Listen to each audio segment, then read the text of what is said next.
Mapagpalang araw sa ating lahat.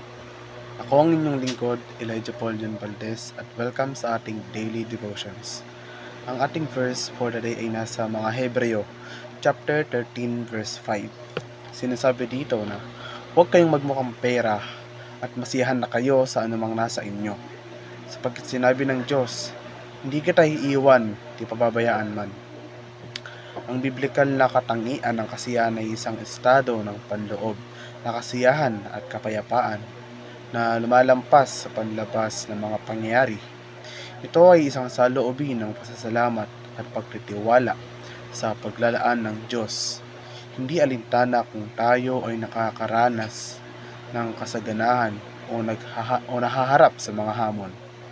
Ang pagiging kontento ay hindi nangangahulugan ng kasiyahan o pagwawalang bahala, ngunit sa halip ay isang malalim na pakiramdam ng kagalakan at kasiyahan na nagmula sa pagpapahinga sa kabutihan at katapatan ng Diyos. Itinuturo sa atin ng Biblia na ang tunay na kasiyahan ay matatagpuan kay Kristo lamang. Tinitiyak sa atin ng verse ng Hebreo chapter 13 verse 5 na itago mo ang iyong buhay na malaya sa pag-ibig at salapi at maging kontento sa kung anong mayroon ka sapagkat sinabi niya, hindi kita iiwan ni papabayaan man. Ang talatang ito ay nagpapaalala sa atin na ang kasiyahan ay nagmumula sa alam na kasama natin ang Diyos at nagbibigay ang lahat ng ating pangangailangan. Ang pagbubuo ng kasiyahan ay isang pagbabagong paglalakbay sa pagtitiwala sa propesyon ng Diyos.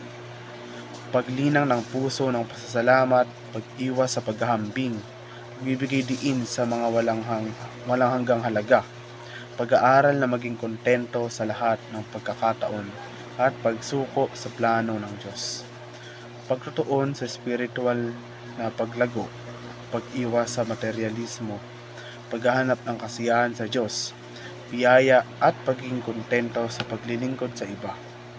Bilang konklusyon nito, sa pamamagitan ng pagdarasal para sa puso ng pasasalamat, pagtitiwala sa propesyon ng Diyos, kasiyahan sa lahat ng pagkakataon, pagpapalaya mula sa paghahambing, pagtutok sa mga walang hanggang halaga, kasiyahan sa oras ng Diyos, pagsuko ng personal na mga hangarin sa kalooban ng Diyos, kalayaan mula sa materialismo, kasiyahan sa paglilingkod sa iba, at kasiyahan sa biyaya at pag-ibig ng Diyos. Maaari natin aktibong hanapin at paunlarin ang biblikal na katangian ng kasiyahan. Naway makatagpo tayo ng tunay na kasiyahan sa pagkilala at pagtitiwala sa Diyos, paghahanap ng kagalakan sa Kanyang presensya at pagpapahinga sa Kanyang kasapatan sa bawat aspeto ng ating buhay. Muli, ako ang inyong lingkod, Elijah Paul John Valdez, at dito na nagtatapos ang aking daily devotions.